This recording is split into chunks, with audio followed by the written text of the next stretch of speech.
We appreciate all of the guests who have appeared on our show and sincerely thank them for providing you, our audience, with useful information.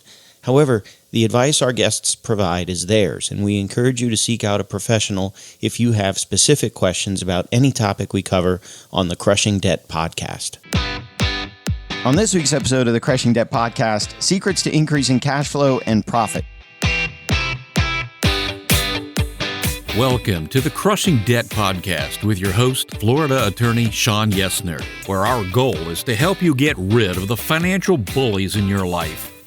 So welcome back to this week's episode of the Crushing Debt Podcast. My name is Sean Yesner, founder of Yesner Law, and I'm happy to have a guest on this week's episode. But real quick, before we get to my guest, I do want to talk to you again about our sponsor, Attorneys First Insurance. So Attorneys First is a company that provides errors and omissions insurance, malpractice insurance, E&O insurance, all the same thing to attorneys and title companies, both in Florida and outside of Florida. If you are interested in a quote, contact Sam. He is at sam@attorneysfirst.com, or you can visit his website, attorneysfirst.com, and Sam will give you a quote on insurance. If you are in a state that Sam does not cover, he can either become licensed in that state or he can refer you to someone in that state that can give you a quote. So again, if you're an attorney or title company and you want a quote on malpractice insurance, E&O insurance, give Sam at Attorneys First a buzz or contact him at sam@attorneysfirst.com or on the internet at attorneysfirst.com. So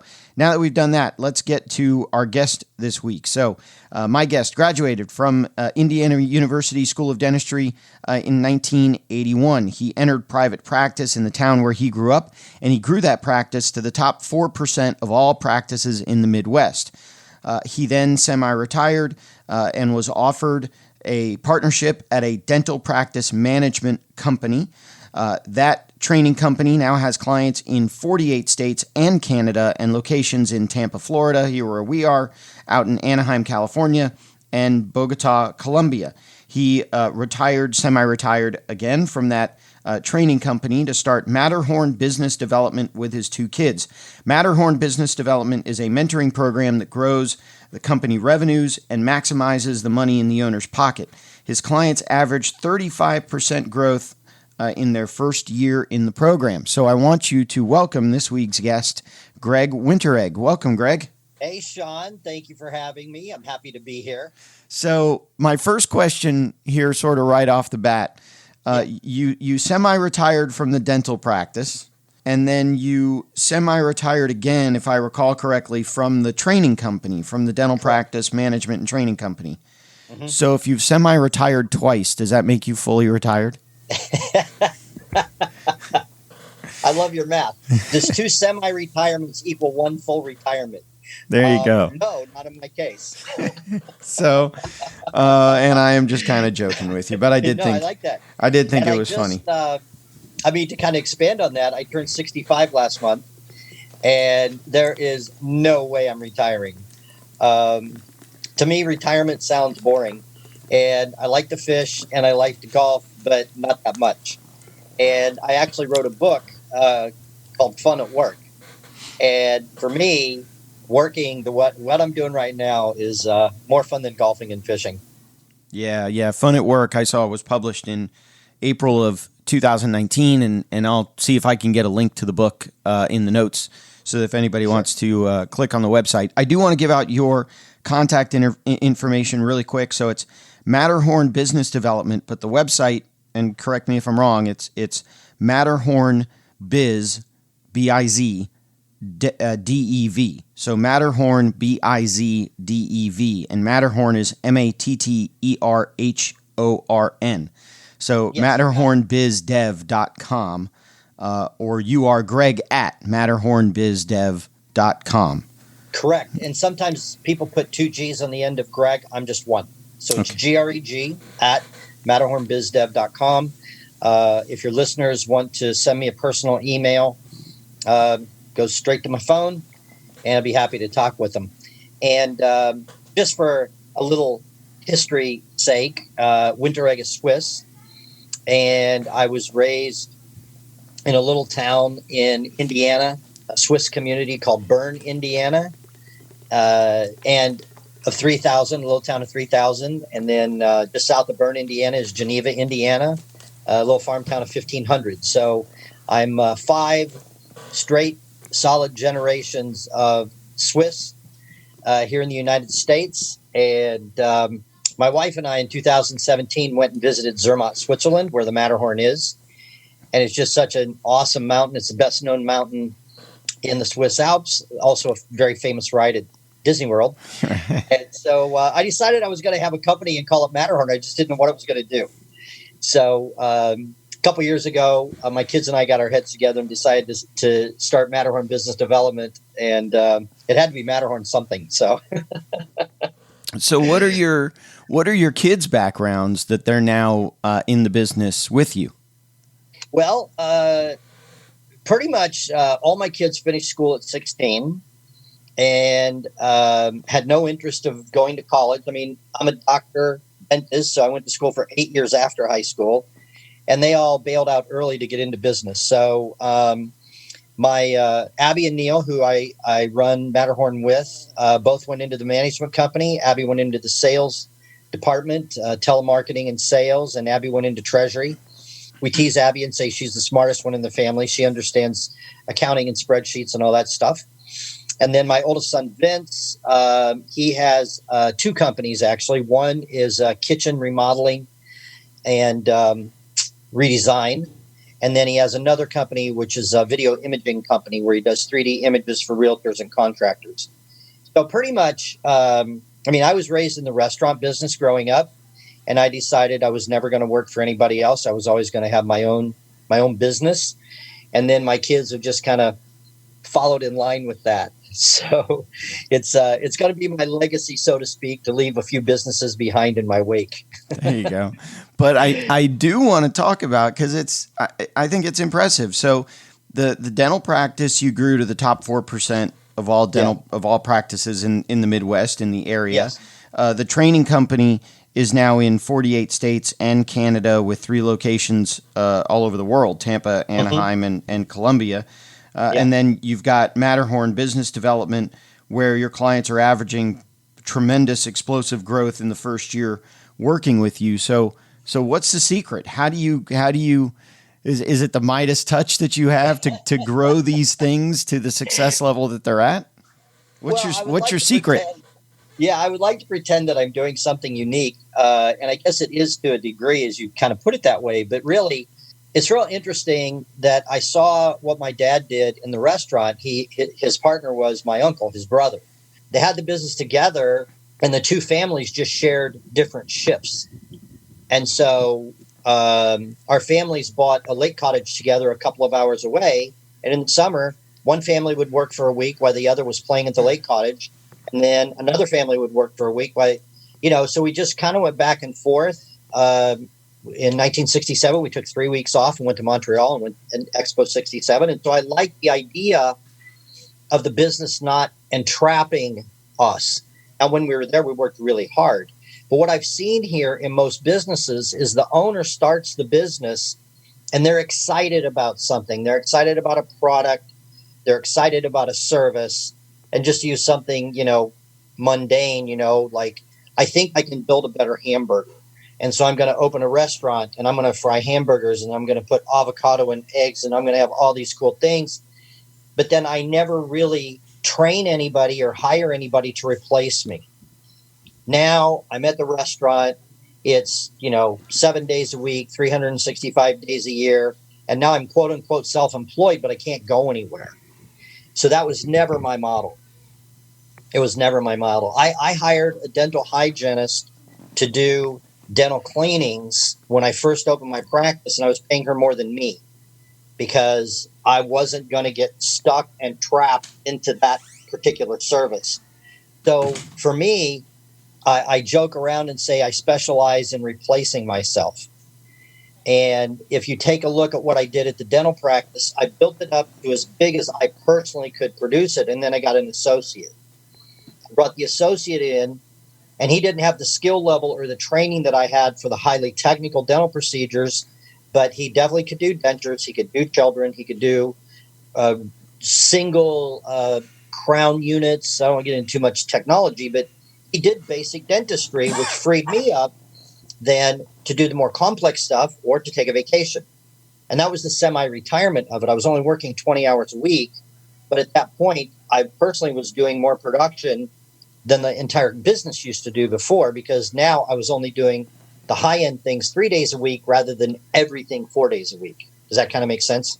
Yeah, no, it exactly does, and that's sort of the model that I'm trying to do at the law firm in terms of bringing on associates, letting them do the work that is at the lower or the flat fee rate to allow me to do some of the more higher billable and bring in more of the funds. So that completely makes sense. One of the things that I found was interesting is that you described Matterhorn Business Development as you didn't describe the company, but you said it's a mentoring program that grows company revenues and maximizes the money in the owner's pocket. And so I thought that was interesting that it was a mentoring program, not a training program, that you call it a mentoring program. But I'm assuming what you mean by that is you and your team at Matterhorn are the mentors. Correct. So is because that what we've done at the dental practice management company? Let me just talk about how we did that. That company now is the largest dental practice management training company in North America. Like you mentioned, clients in 48 states, 5 provinces in Canada. We now have 3 staff. I think we're at 30 clients now in Bogota, which we just opened that last year. How does that happen? Did you say 3 staff?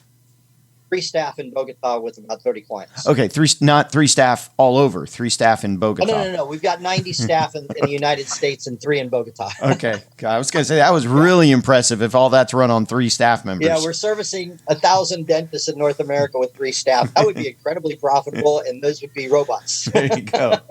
Sorry. Okay. So the key is that. For me, and this is my quote-unquote secret sauce, as Mark Cuban likes to call it, my secret sauce is I go into an area and I figure it out. And then I figure out how it can be done by the average person of average drive and average intelligence, not, somebody with, some Superman or Superwoman. And so to give you an example of how we built the international side in North America, in 2010 and 2011, I was doing free one-day workshops for dentists all around the U.S. and Canada.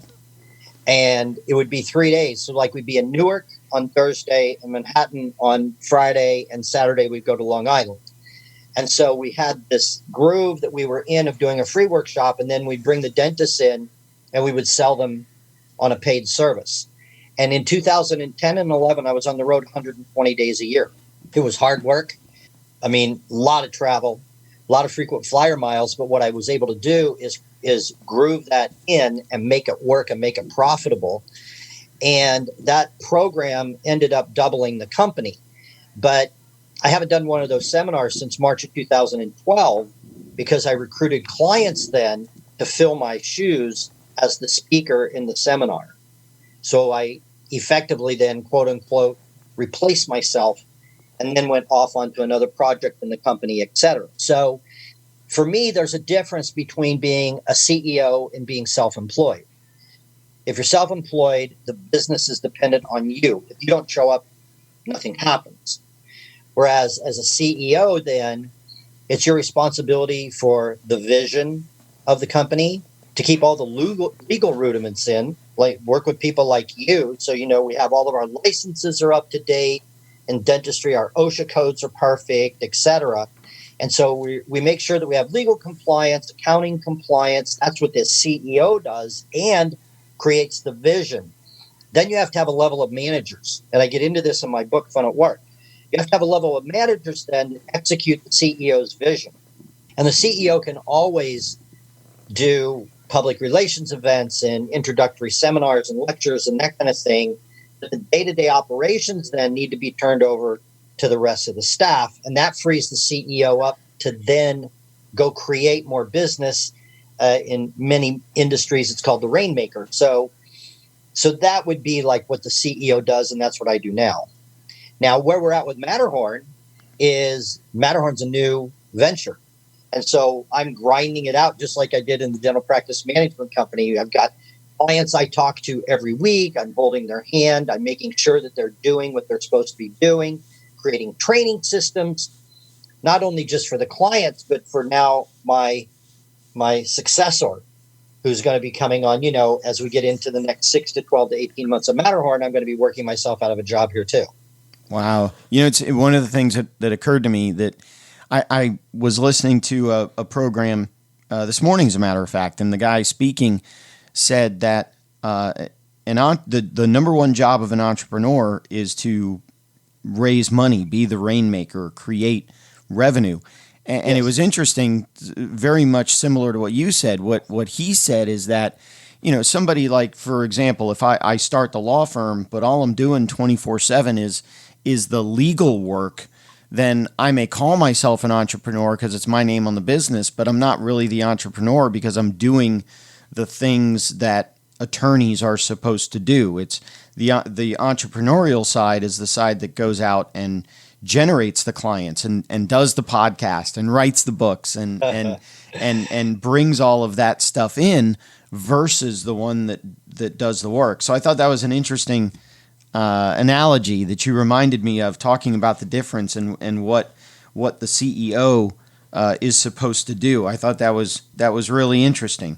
Absolutely. I agree 100% with your other guest, for sure. So one of the things that we were talking about prior to the interview is and along the same lines of what the CEO is supposed to do, what the entrepreneur is supposed to do, is to work on the cash flow and the profitability of the company. And then one of the things that you said about Matterhorn, one of the things that I would be proud of Matterhorn is 35% average growth of your clients in the first year of the program. And I know that ties into cash flow, that ties into profit, that ties into your book, Fun at Work.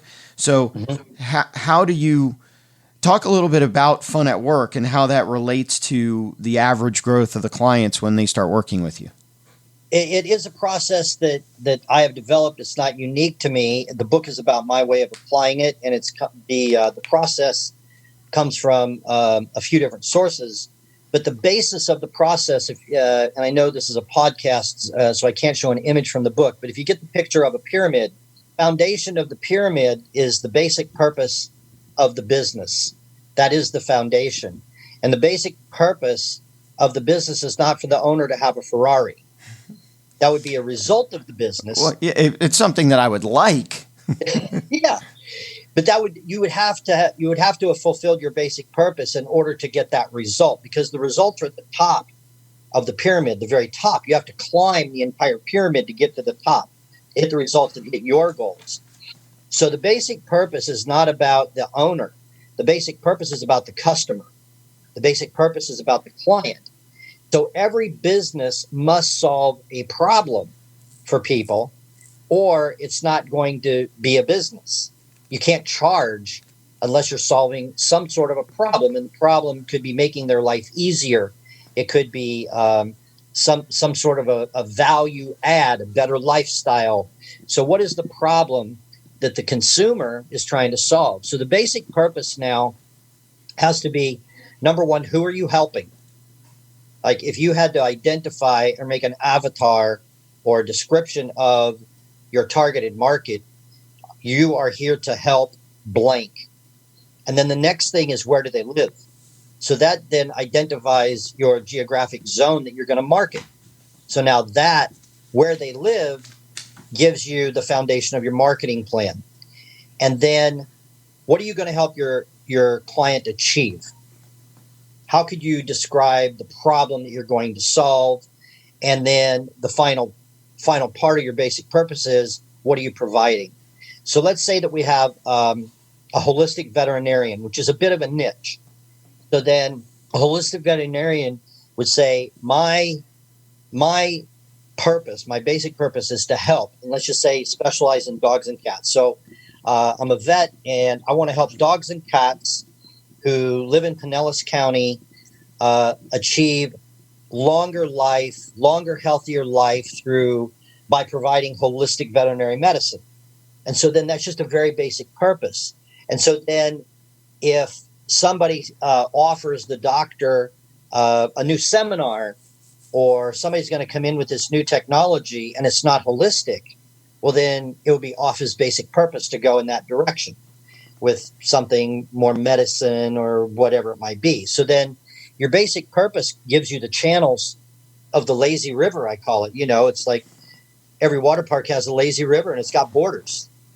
And you just get on the inner tube and you just kind of cruise down the lazy river. But your basic purpose provides those borders. And I've seen so many business people make money, be successful, be able to set money aside, and then they invest it in something they know nothing about and they lose it. Whereas if they would have reinvested into their business and grown their basic purpose wider and bigger, like what we've done at the management company, we started out in Chicago, and then we were the East Coast, and then we were east of the Rockies. We moved to St. Petersburg in 2003. We took on the Western U.S., and in 2014, we started Canada, and then last year we're in Bogota. We just keep taking on more of our own space rather than running off to invest in real estate or something else.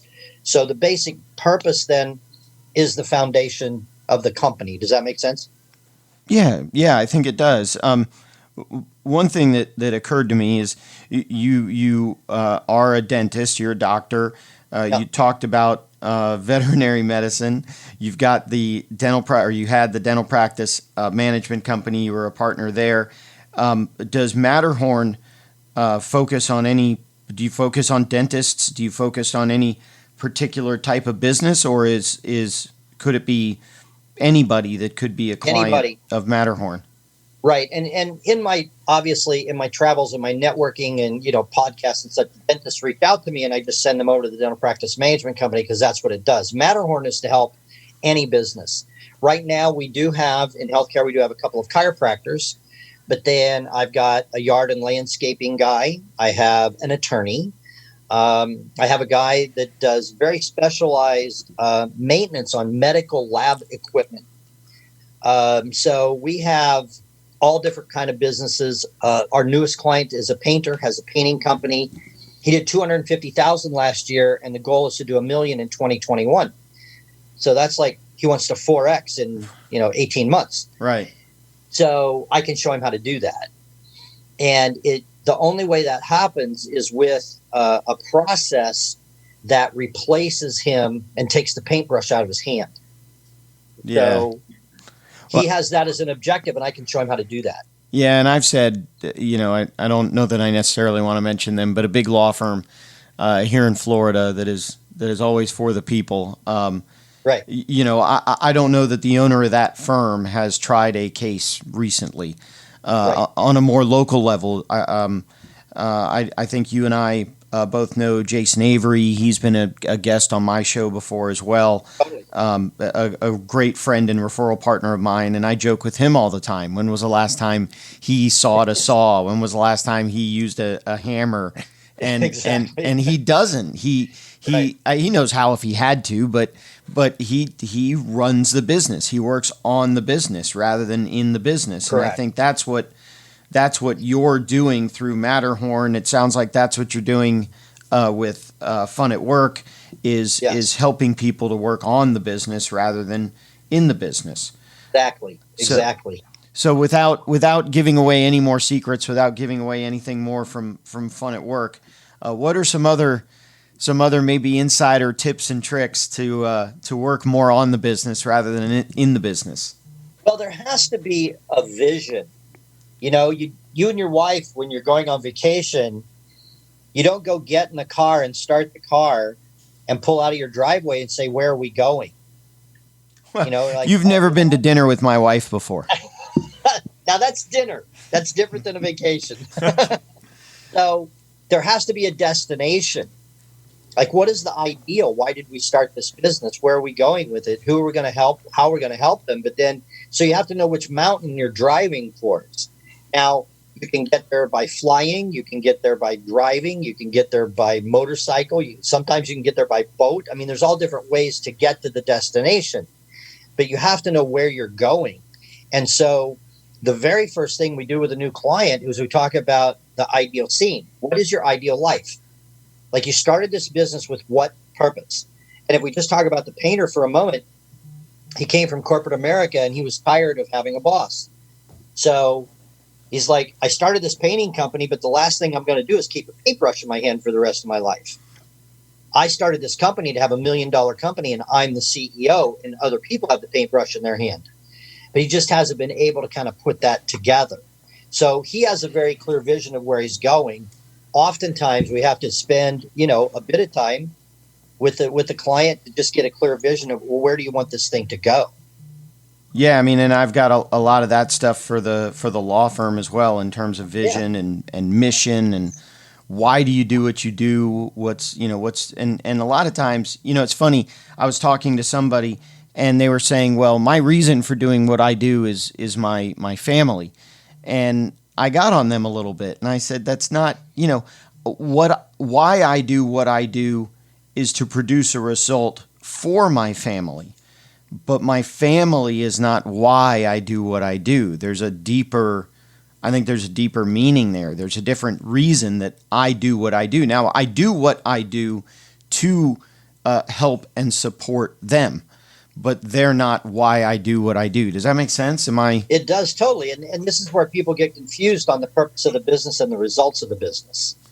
So the purpose of the business, the result is to help your family. Your kids can go to a better school. You can live in a nicer home. They can have a better career, whatever.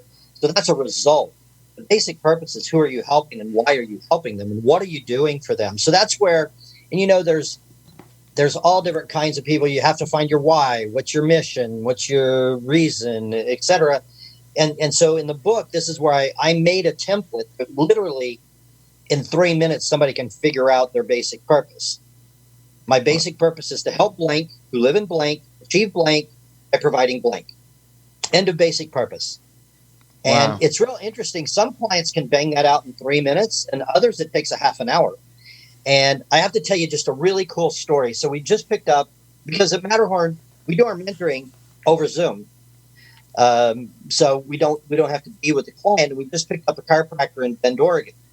And he's really excited. He's mid-30s, aggressive guy. He's got a great practice, and he's really committed to chiropractic and the way he does it. He never really sat down and thought about his basic purpose. And it took Abby and I maybe 10 or 15 minutes to fill in those quick 4 blanks. And I said, okay, Abby, I think we got it. Reread it. And it's on a Zoom call, and it was so cool. She read it, and he got a tear. Oh, wow. He's like, man, that gets me out of bed in the morning. That's what we need. Now he knows why he's doing it, who he's helping, where do they live, what's he helping them achieve, and what is he providing? And he just got a little tear in his eye. I'm like, okay, that's end of that part of the exercise. Yeah. Now, I'll just tell you, it is not a trade secret or whatever. In my book, every chapter then moves somebody along this process. So if you look at, you divide the pyramid into 4 layers. So the base layer is basic purpose, and the next layer is strategic planning. So you have to have a strategic plan. Now, it can't just be one big overall strategic plan. There's 4 basic pillars of any business, and this is my view on it. There's marketing, there's sales, there's delivering what was sold, and there's organization and management. So what we do with our client then is we make up a strategic plan for each of those 4 areas. Now, some people, they got the marketing down. There's plenty of business coming in, but their sales are a wreck. So you have to go to work on their sales. Some people can sell and they have no marketing, yada, yada. So then every client, we focus on initially, where's the biggest breakdown in making revenue? And they have to be able to sell. As a matter of fact, I had somebody last year want to bring me on and said, I hate selling. I'm going to outsource the selling. I've already got a couple of virtual sales reps. And I'm like, I can't help you. My viewpoint is, if the owner can't sell, we're in trouble.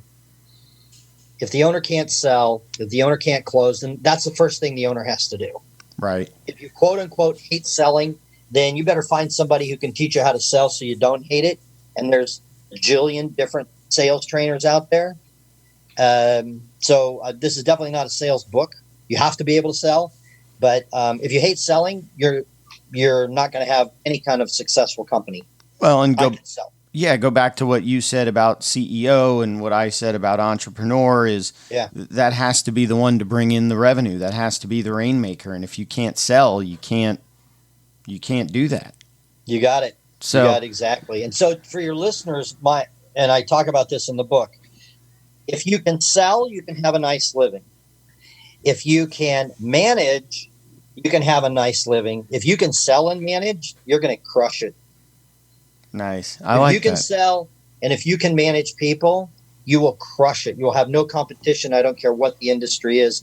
And just so your listeners know, in the United States, I have no idea. There's at least 1,000 consulting companies. And I'm being, I think, very real with that. Sounds like in Tampa Bay, there might be 1,000 consulting companies. But I'm talking about dental. Okay. 1,000 dental consultants. And we have arguably the largest company in North America. Why? Everybody, all the executives in the company can sell and can lead and manage people. So we have an incredible executive structure there. And everybody can lead, can guide, can motivate the people. And so, again, it's kind of the difference between what they call a solopreneur. Some people, like, hey, all by myself kind of a thing. And hey, it's really good. I don't have to pay anybody. I'm like, all right, well, I can probably tell you within $10,000 what you're making right now because you're going to max out at a pretty low level. Right. So then what we do with our clients is we come up with a strategy for those 4 pillars and then an action plan. And we use the Asana software platform. You can go online and check it out. It's ASANA. It's free. It's basically a project management software.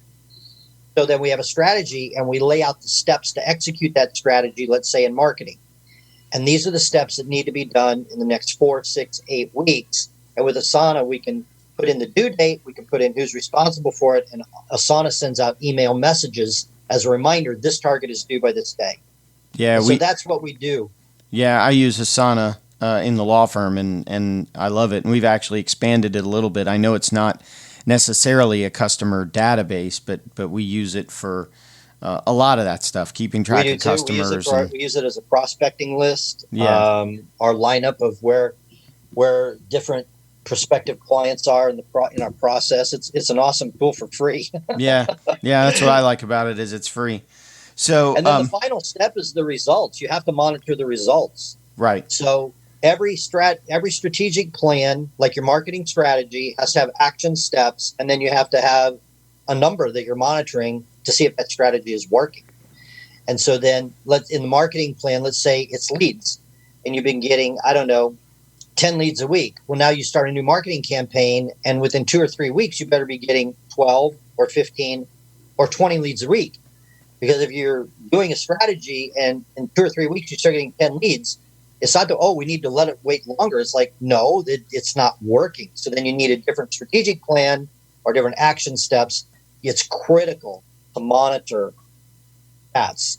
And with, an Excel spreadsheet, you can fill in the cells, you click the graph, and it gives you a graph. And there's bar graphs. I like line graphs. You can look at, is the trend up? Is it down? Is it crashing? So we have a very, very simple process, but it has its very, very specific parameters.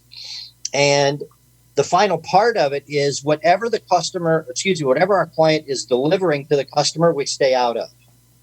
That's their baby. Like the attorney, I can't advise an attorney on law. I'm not a chiropractor. I can't advise a chiropractor. The guy who cuts the grass. Well, I cut grass when I was a kid, but I'm sure he has special ways of doing that. So as far as the delivery goes, all we try and do is just guide them to streamline it. And mentoring to me, like consulting and coaching, is telling people what to do. So if I'm Sean, you're my client, and I'm a legal consultant. I'm going to sit down and I'm going to take a look, and you're going to look at your database and what services are you providing, and you're not charging enough for that, man, and just come in as the authority and give orders. Well, to me, a mentor puts the owner in a helicopter, and we go about 200 feet up, And now we're looking down at the battle. Where are we winning? Where are we losing? How could you win here? How could we stop the loss there? And so really, my process, honestly, is just asking a lot of questions and understanding and then making a few suggestions like, have you ever thought about trying this? Have you ever thought about trying that? And a funny joke I have to tell you is I picked up a realtor right before COVID and just in March. And then everything got shut down. And by early April, he's like, I have one closing in May and one closing in June. I am toast. And so we got in the helicopter and we went up above. And I said, well, what about this? What about that? And really, it took a bit, 30, 45 minutes. We came up with a new strategy on how to get more leads. And he goes, dude, that was amazing. You just kept asking questions. You're a wisdom exorcist. You pulled it right out of me. So he and I joked that this is time for his wisdom exorcism. Oh, by the way, he had 3 closings in May, 8 in June, and he already has 11 lined up for July, and this is the 15th. Wow. So I didn't do that. I mentored him, and I put him in the helicopter and pulled him out of the mess. But anyway, to me, that's what mentoring is. We're just going to go outside the business and look in, and I'm just going to ask a bunch of questions and make some ideas. That's very cool. So, again, the website is Matterhorn Biz Dev, Matterhorn BIZDEV.com. You're Greg, GREG, at MatterhornBizDev.com. As we sort of get to the end here, is there anything that I missed? Anything that you want to add? Yes, I absolutely do. And if it's okay if we add about 5 more minutes onto this, I have a story. Sure. So I opened my dental practice. I was 26 years old. And within 2 weeks of landing in this little town of 10,000 in northern Indiana, the local Edward Jones broker takes me to lunch at the Pizza Hut. And he's like, want to introduce myself. I'm here to help you. He starts talking about the setting aside an IRA, $2,000 for me, $2,000 for my wife. And you're young, you got the time value of money. But it's 1981. And I don't know if anybody remembers what was going on in 81, but prime interest was 21%. Ronald Reagan took over. We're in a recession. The economy is a disaster. Wall Street is a mess. And so I give the guy $4,000 in 81, 82, and 83. And then after 3 years and $12,000, I'm looking at my report, and it's a dot matrix report on the paper that had the white band and the green band. Right. I still remember it. And my portfolio is worth $11,600, and I gave him $12,000. I'm like, can you explain this to me again? How it works? I'm 29.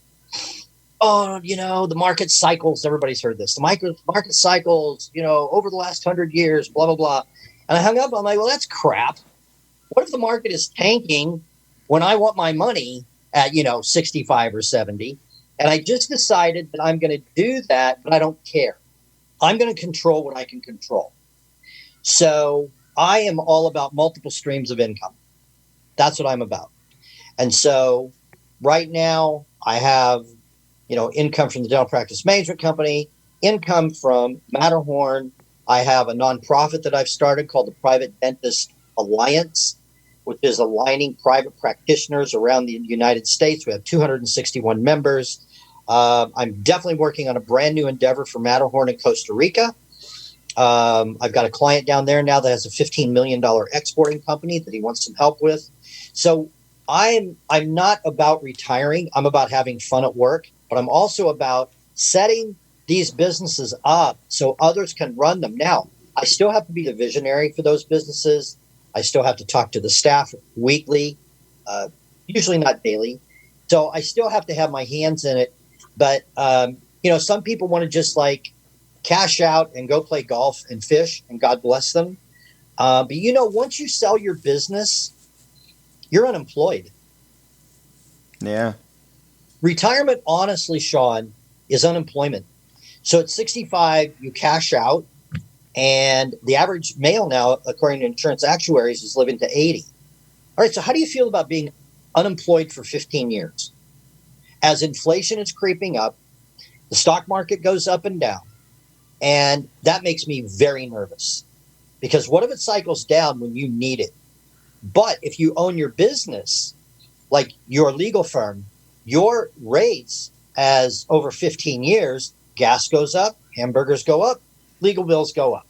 And you can just keep pace with inflation by just owning your own business and setting it up so you're actually CEO and it can run without you. So that's the final piece of the strategy for me that's critical, is the moment you sell something, the moment you quote unquote retire, and even now you say, well, I got my pension. Let me tell you, man, pensions are being attacked.